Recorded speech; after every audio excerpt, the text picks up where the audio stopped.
I was absolutely in love with Amber. When I learned he was the one proposed for a marriage alliance, I agreed without hesitation. The wedding was over, and Amber vanished for 3 years. He only reappeared a month after my family officially declared bankruptcy. But I was no longer that wide-eyed little girl who saw stars all the time. There was 1 month left until Amber and I were to be released from our engagement, and he had returned. I was bent over, making tea for my mother-in-law, when Amber walked in wearing a black coat with no warning. "My Amber, you're finally back," my mother-in-law cried, leaping up and hurrying toward him. A teacup at her side was knocked over by the hem of her clothes. I stood frozen, cupping the back of my scalded hand, the sting making me realize that all of this was real. When Amber's cold eyes collided with mine, I flustered and turned away to pack up the teaware. He frowned ever so slightly, just noticeable. "Mom missed you so much." My mother-in-law pulled him down to sit in front of me. Whenever he lowered his head he could see me kneeling on the floor, untidy.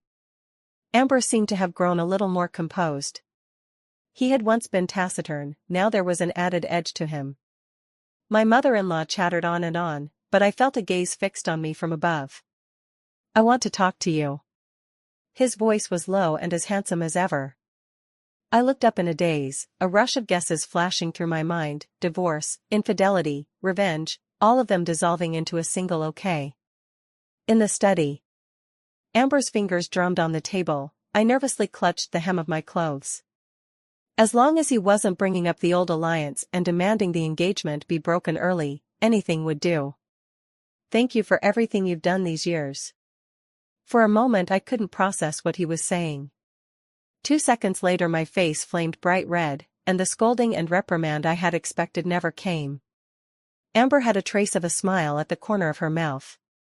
"What did you think I was going to say?"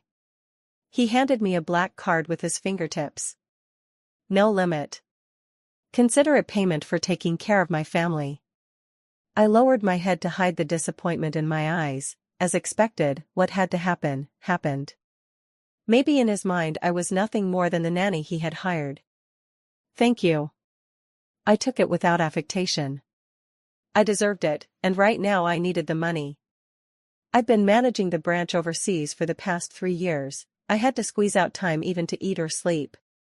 It took me ages to finally get my footing at the company. "You know, in a family like ours you only have the right to refuse if you first have a say." I nodded silently, mentally parsing what he might use that line for. Before I could think it through, his next sentence gave me the answer.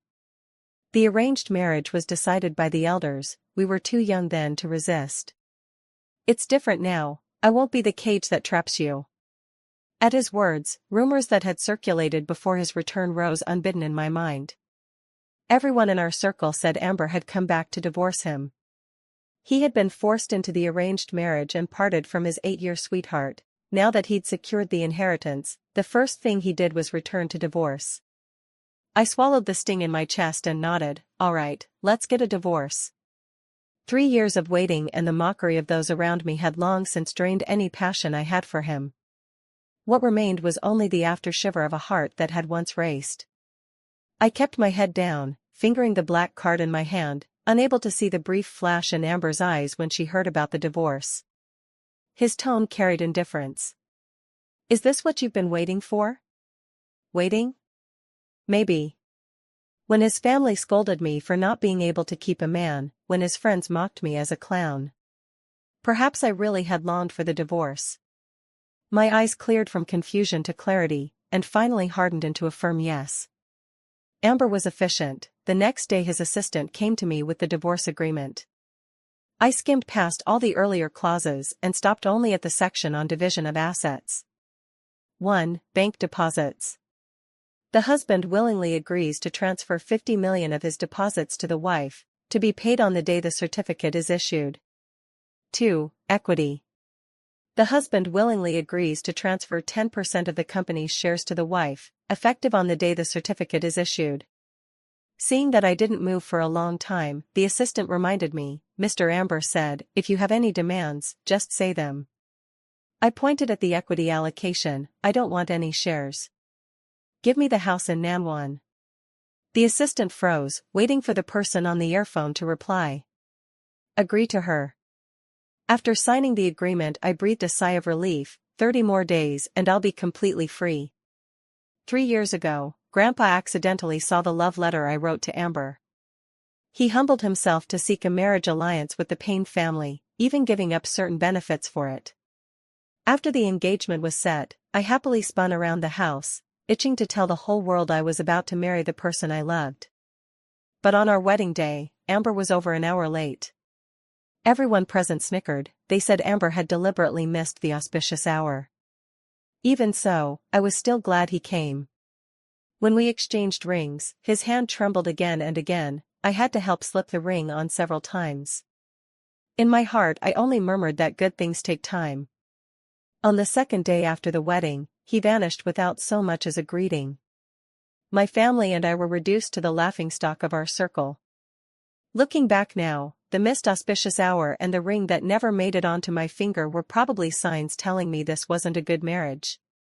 But those moments of happiness had clouded my judgment. Still, at least now I'm free, and I've ended up inheriting so much wealth for nothing.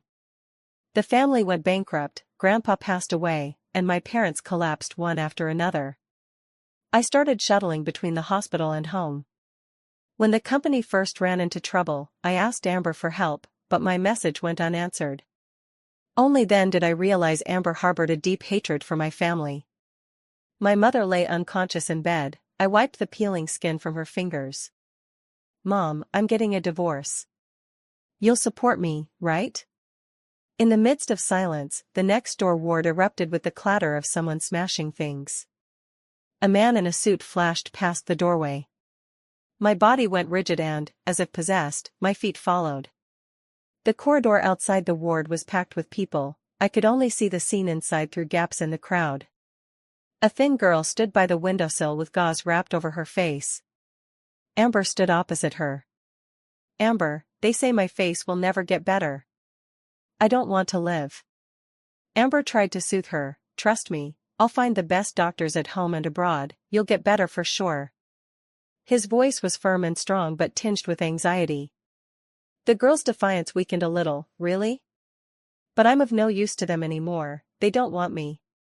As she moved to jump again, Amber, panicked, reached out his hand and blurted, No, I'll marry you. I'll marry you, they would never dare. The girl looked at him expectantly, and in that dazed moment Amber hauled her down from the windowsill. She nestled into his arms, her gaze cutting straight through the crowd and landing on me. In that instant I finally remembered, she was Amber's first love, Zoe. My heart felt as if a dull knife had been driven in, reopening a wound that had almost scabbed over. All my courage had been used up the day Grandpa died. Now when trouble comes I only want to run, as far away as possible.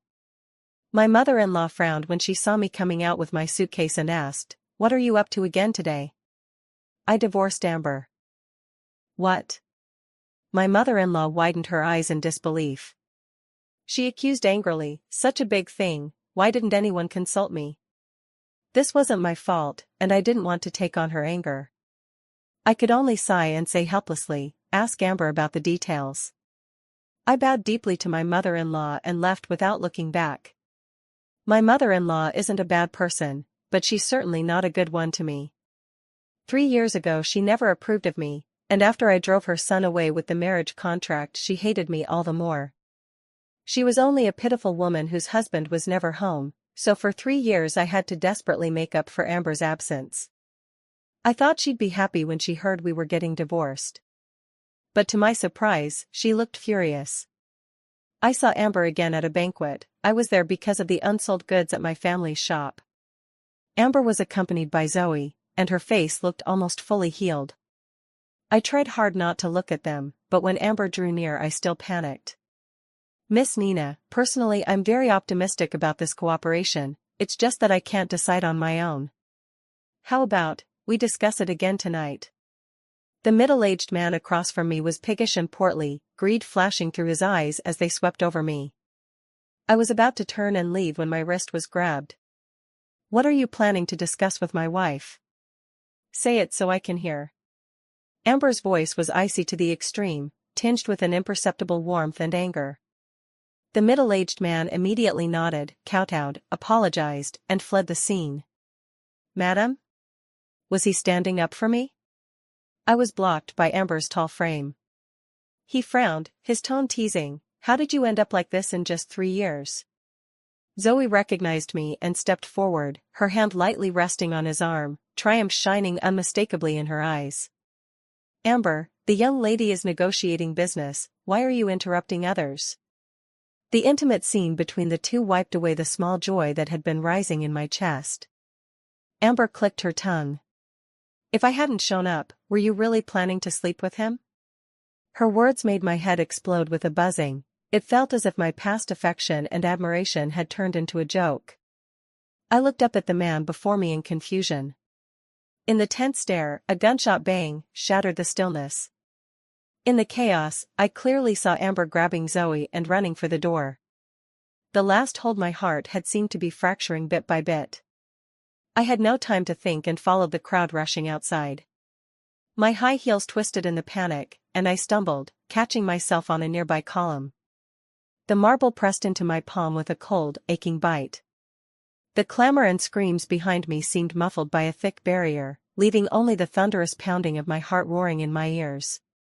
The crystal chandeliers in the banquet hall swayed violently with the gunshots, the refracted light stabbing at my eyes, while the air filled with the strange blend of perfume, alcohol, and gunpowder. I took a deep breath, forcing myself to calm down, and leaned on the column as I slowly straightened. My gaze instinctively followed the direction where Amber and Zoe had vanished. Their figures had long since been swallowed by the fleeing crowd, leaving only a hurried, resolute silhouette. Like a sharp knife, it tore through the fragile composure I was trying to restore. I lowered my head and looked at my twisted ankle, already a little red and swollen. This sudden mishap had piled on to an already difficult situation. The unsellable goods still hadn't found an outlet, and now being dragged into this chaos, I feared even the last flicker of hope for the partnership would be extinguished. I gave a bitter smile, dragged my injured foot, and limped toward the relatively quiet side door. Just as I reached the side porch, hurried footsteps sounded behind me. Thinking guests were chasing after me, I subconsciously quickened my pace, but my wrist was grabbed once more.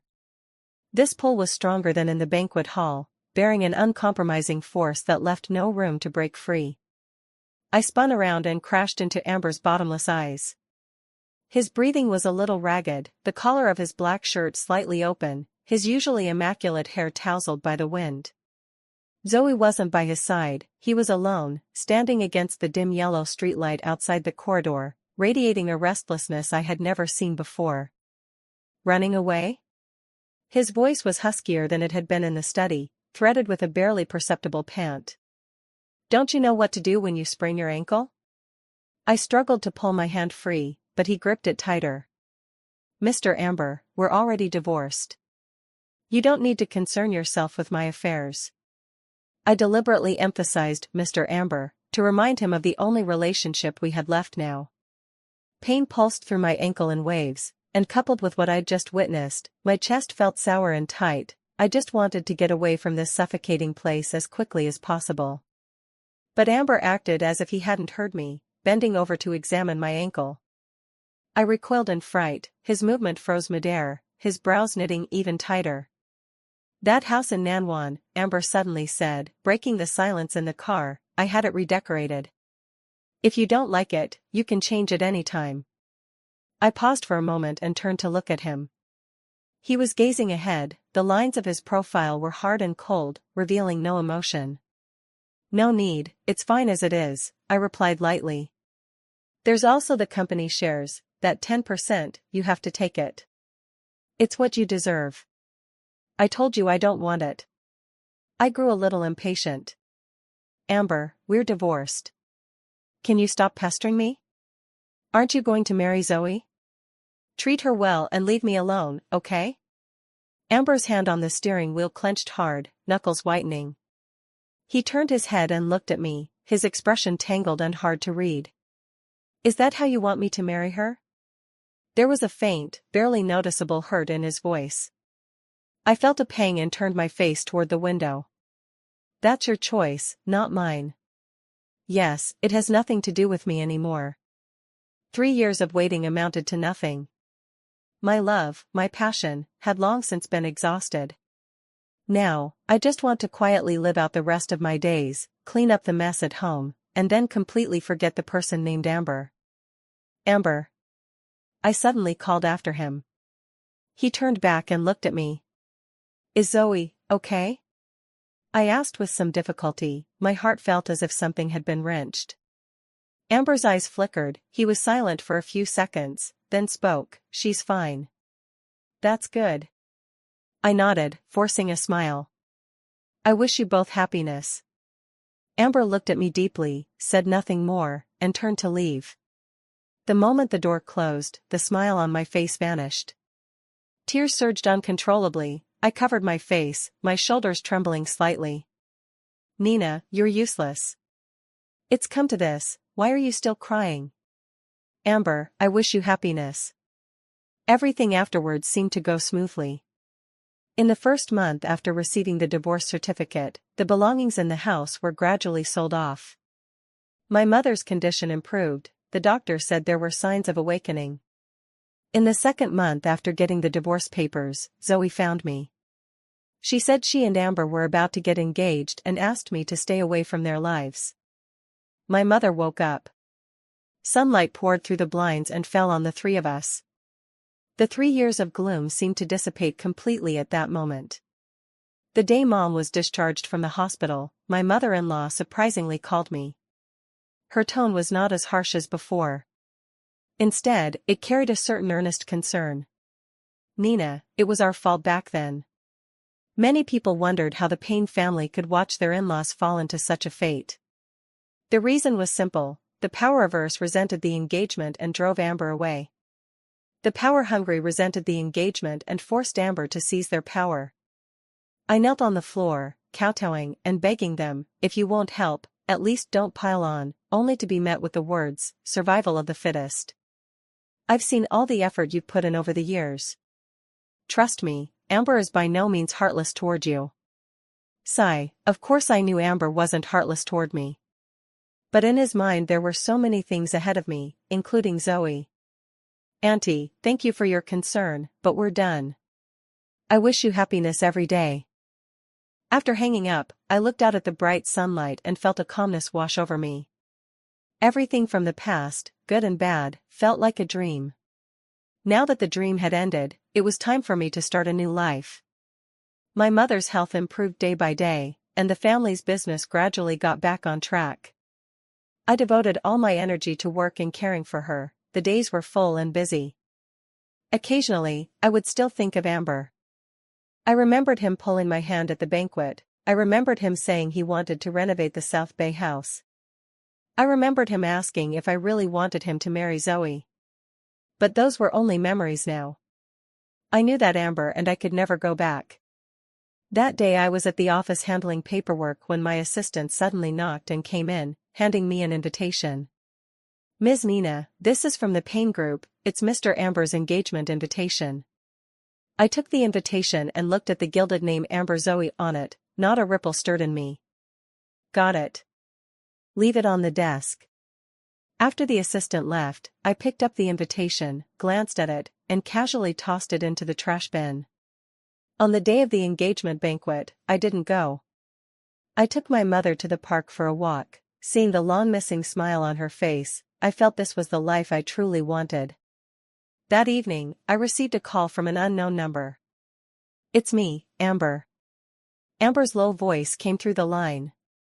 Is something wrong? I asked casually. Why didn't you come? A faint, hard-to-notice hint of disappointment hovered in his voice. Why would I go? I countered. Mr. Amber, congratulations on your engagement. If there's nothing else, I'll hang up now. Nina. Amber suddenly called after me. I said nothing, waiting for him to go on. He seemed to want to say something, but in the end he didn't. Never mind, I hung up. After the call ended, I looked at the phone screen and smiled. Amber, goodbye.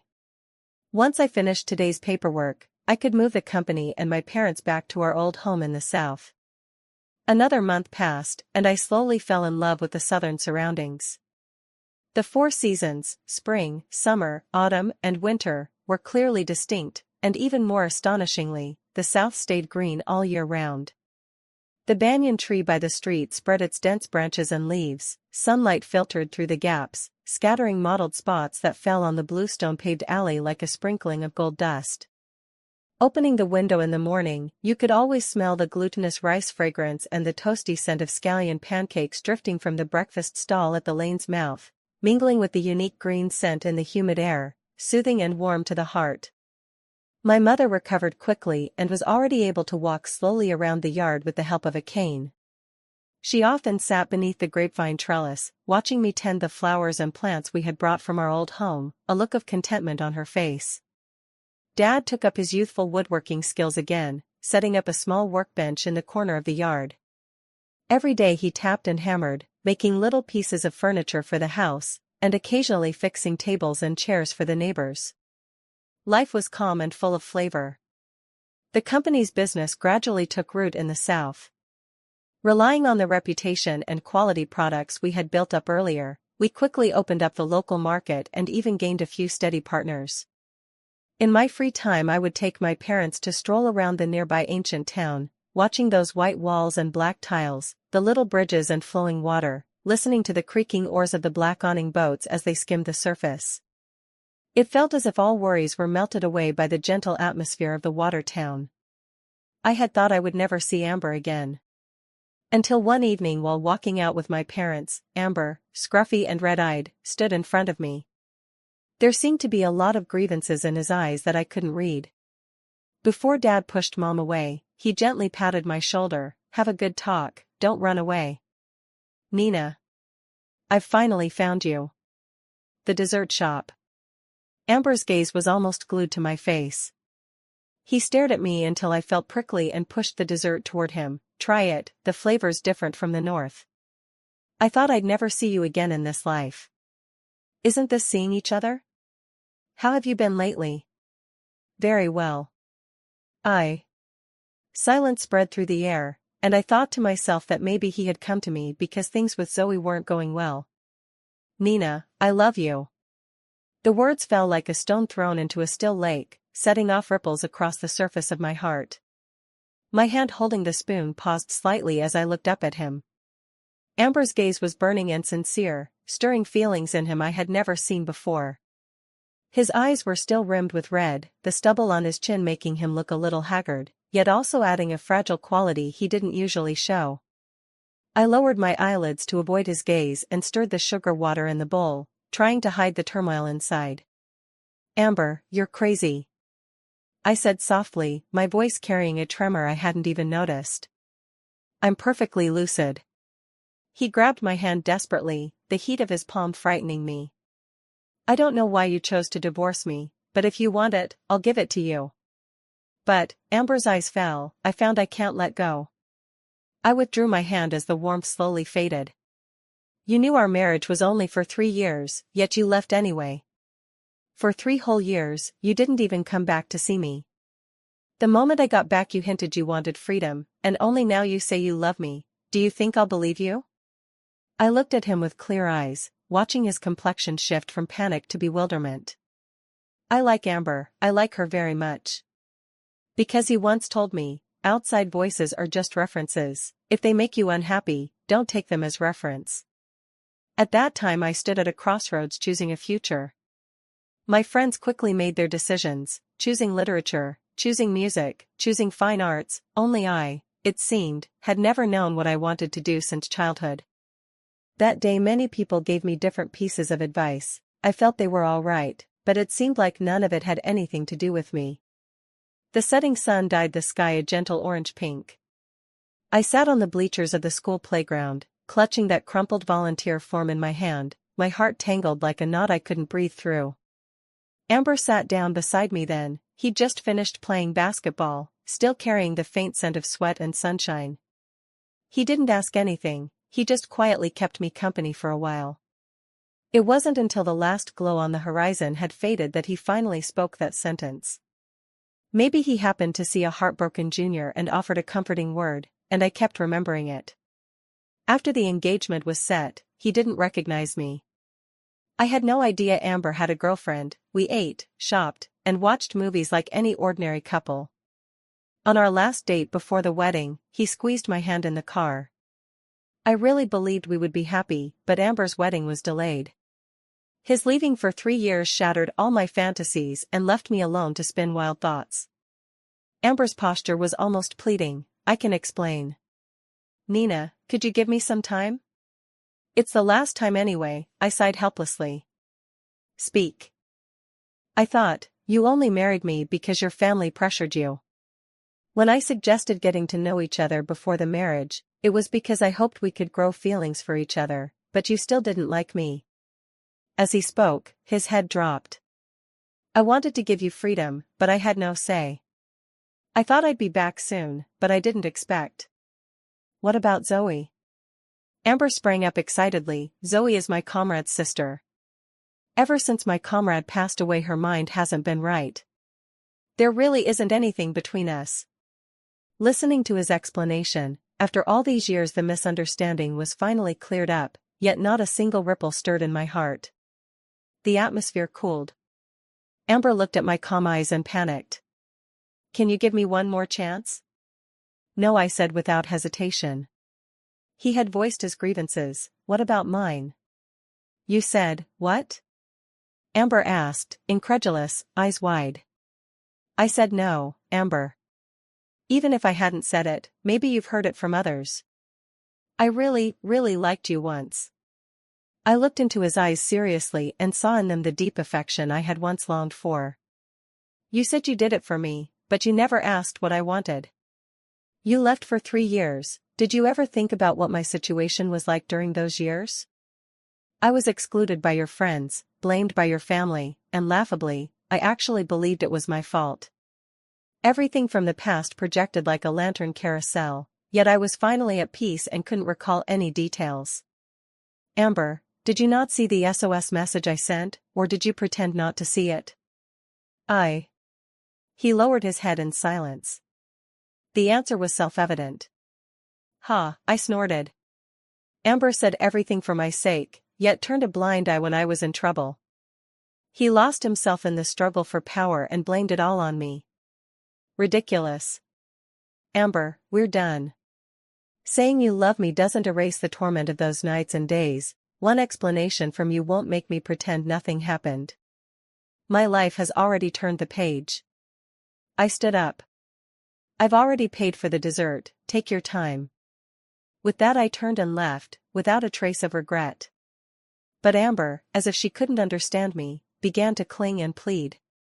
My parents were soft-hearted. Whenever he came over they always kept him for dinner. He rolled up his sleeves to help my father turn the soil and helped my mother wash the vegetables. When I finished work, sunlight filtered through the leaves, casting dappled patterns across his broad back as he crouched in the yard helping my father repair that old bamboo chair, his movements clumsy but earnest. My mother came out of the kitchen carrying freshly cut fruit. Seeing the scene, she shook her head at me with resignation, though there was a faint, hard-to-notice loosening at the corner of her eyes.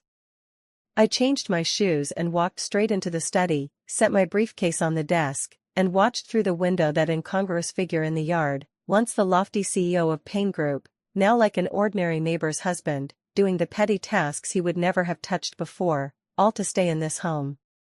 In that moment my heart softened. I found myself oddly moved by the scene, and even began to consider whether I should forgive him. But in just a second he was instantly sober. He could live like this for a year or half a year. What about after that? After Amber left, Mom sighed softly and glanced at me cautiously. I think Amber has changed a lot lately. Why don't you give him another chance? Even meeting someone new and going from acquaintance to understanding each other takes a lot of effort. Besides, if one day we're no longer here, I hope there will be someone to continue loving you in our stead. Mom, I touched her hand and said softly but firmly, I don't want to. These past 3 years I've worked so hard at living. I learned to brew tea, to bake cakes, to care for the sick, and even to run a company. I turned my head and lay on Mom's lap. I'm pretty amazing on my own. I love myself more than anyone else. So you don't need to worry. Mom stroked my head and smiled with relief. Okay, I forgot our princess grew up long ago. That night I had a long dream. In the dream I was back at the beginning of my marriage. Amber stood at the doors of the hall in a sharply tailored suit waiting for me, sunlight pouring over him, warm to an impossible degree. He reached out his hand to me, smiling gently. Nina, let's go home. I ran over wanting to grab his hand, but no matter how I tried I couldn't catch it. His figure dissolved slowly like smoke. When I woke up, dawn had already come through the window. My eyes were a little wet at the corners, but my heart was unusually calm. Life continued on at its unhurried pace. That day I was in the yard watering the newly bought orchids when my phone rang. It was a business partner calling to say there was a project they wanted to discuss with me in person. I tidied up and drove to the cafe we'd agreed on. I had only just sat down when I saw a familiar figure pass by the window, Amber. He wasn't accompanied by anyone. Dressed in simple casual clothes, he looked a little more refreshed than the last time we'd met, but the loneliness in his eyes was still unmistakable. He seemed to be searching for something, his gaze sweeping back and forth along the street until it stopped at the window of the cafe where I was sitting. Our eyes met in the air. He froze for a moment, then hurried in. Nina. He came to my desk, his voice a little hoarse. I set down my coffee cup and looked at him calmly. Is there something you need? He opened his mouth, seemed to want to say something, but didn't know where to begin. After a long while, he finally said in a low voice, I'm leaving tomorrow. I nodded. Safe travels. His eyes dimmed, and after a moment of silence he said, If I want to come find you again in the future, will you see me? I looked at him, the man who once made me love to the bone and hurt to the core, and now his gaze was full of uncertainty and a faint humility. I shook my head gently. Amber, we both need to move forward. You have your life, and I have mine. His shoulders sagged slightly, as if all his strength had been drained away. I understand. He finished speaking, turned, and slowly walked out. Watching his lonely figure disappear around the corner, I felt no sorrow, no reluctance, only a calm relief, as if the dust had finally settled. Perhaps this was our best ending. No melodramatic entanglements, no heart-rending goodbyes, just like two straight lines that once crossed. After that intersection, they each extend toward different horizons. In the days that followed, I remained focused on work and caring for my parents. The company kept growing, and I grew busier, but I was busy in a fulfilling, joyful way. In my spare time, I traveled with my parents to see the places we had once wanted to visit but never had the chance to. We went to Yunnan, saw Dali's winds, flowers, snow, and moon, visited the ancient town of Lijiang, and felt the slow pace of life there. We went to Hainan, sunbathed on the beaches of Sanya, and listened to the waves beating against the rocks. Amber's perspective, I'm getting married. To the girl I had a crush on in high school. I suggested breaking off dating before marriage, selfishly wanting her to fall in love with me. We got along very well, until the last time I bravely clasped her hand. If I could, I hope I never let go in this life. But on the day of the wedding, I heard her friends chatting, Nina has liked that person for so long, how did she suddenly marry someone else? I panicked, afraid I would become her shackle, and I ran away. Halfway I suddenly remembered she had been left at the ceremony. If I ran, what would happen to her? When I rushed back she didn't scold me for missing the auspicious hour. She was truly beautiful. When we exchanged rings, my mind couldn't help but recall what her friends had said, and I failed to notice she had forgotten them twice. I didn't want to become the cage that kept her imprisoned, so the next day I agreed to go abroad with my father's plans. I thought it would be for a year, but it turned into 3. She sent me many messages. I stifled my excitement and replied briefly. Gradually, her messages stopped coming. Not until 2 years later did I receive anything from her again, and it was a plea for help. I packed frantically to return home, itching to fly to her side at once. But my father stopped me. If I didn't attend that meeting I would lose my right of succession. He said he would take care of everything for me. He lied to me. 3 years later I came back and saw her kneeling on the floor, her hands reddened from burns, and my heart ached. I wanted to tell her I'd missed her all those years. Instead she brought up divorce outright. Wasn't the point of my 3 years of effort to give her the power to choose? We divorced. I watched her every move. When I heard she was attending a banquet I deliberately brought Zoe along. I wanted to make her jealous, but she was too calm. I wanted to see her angry, so I couldn't help saying those cruel things. When I met her confused, unfamiliar look I panicked. I knew I'd gone too far. At the banquet riot, I meant to grab her and run, but I didn't expect to pull the wrong person. I could only go back to look for her again, and finally found her in the crowd. I was so afraid of losing her. After she moved away, I learned from others that the person she had always liked was me. In that moment I was both thrilled and terrified. I had no time to think and rushed to her side, only wanting to tell her that I love her. But she didn't believe me. I knew then that I could never make things right. Nina, be happy. From mother-in-law's perspective, my name is Silver. I was the family cast-off sent out for an arranged marriage. After I became pregnant, my husband was sent abroad by his father and never came back. I gave birth to Amber and immediately put down roots in that home. My husband kept saying he'd come back when his next project finished. But while I waited, I learned he'd married and had children abroad. Seeing that I was alone and helpless and fearing his mistress would come and take over the household, my father-in-law transferred all his shares into the name of the little grandson. After Amber got married, I woke up early the next day intending to announce the good news. Instead I learned that my son had gone abroad. I broke down crying and blamed all of it on that newlywed daughter-in-law. My daughter-in-law was so perfectly obedient that I couldn't find any fault with her, and that made me feel even worse. When my son returned, I had come to understand, my daughter-in-law and I were both pitiable women, and I shouldn't have made things hard for her. But then I found out they had gotten a divorce. Over the years, she pinned all her hopes on Amber, wishing he could have a complete family and a sincere relationship. So when I learned Amber was going to marry Nina, I was genuinely happy. That girl Nina was quiet and sensible, with a look of worldly untroubled gentleness in her eyes. Only after they divorced did I realize that it had been my daughter-in-law taking care of me in daily life. The first time I called my daughter-in-law, I hesitated for a long time before I could bring myself to say I'm sorry. My son also grew increasingly despondent because of the divorce, so when I called for the second time to ask if Amber could be given another chance, I was refused. When Amber returned from the south, she drank and cried, "Mom, she's never coming back." I ached for my son, but I also understood how hard it must be for my daughter-in-law. I made one last call to Nina. "Nina, are you happy now?" "As long as you're happy.